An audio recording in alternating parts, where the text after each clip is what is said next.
নিছে 200 কোথায় নামবেন? কেন 200 টাকা ভাড়া নেওয়া হয়েছে? কে ভাড়ার 200 নিছে? কে লোক কোথায়?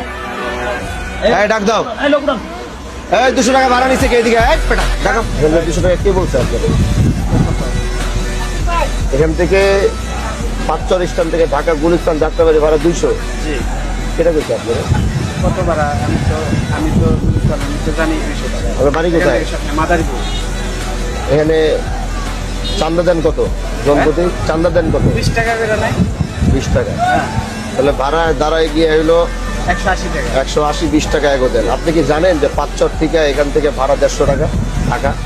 এই স্ট্যান্ড থেকে যাত্রাবাড়ি গুলিস্তান ভাড়াতে 150, এটা আপনি জানেন? আমি জানি। জানেন না? তাহলে আজকে জানেন না, এটা মনে থাকবে। আচ্ছা আর ওই 20 টাকা যে দিতে হয়, 20 টাকা আর দেওয়া লাগবে না। আচ্ছা।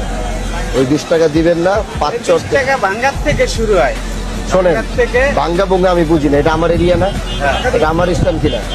এখানে কোনো ধরনের কোনো চাঁদা দিতে হবে না, কোথাও কোনো টাকা দিতে হবে না, কিন্তু আমার যাত্রী যেন হয়রানি না হয়।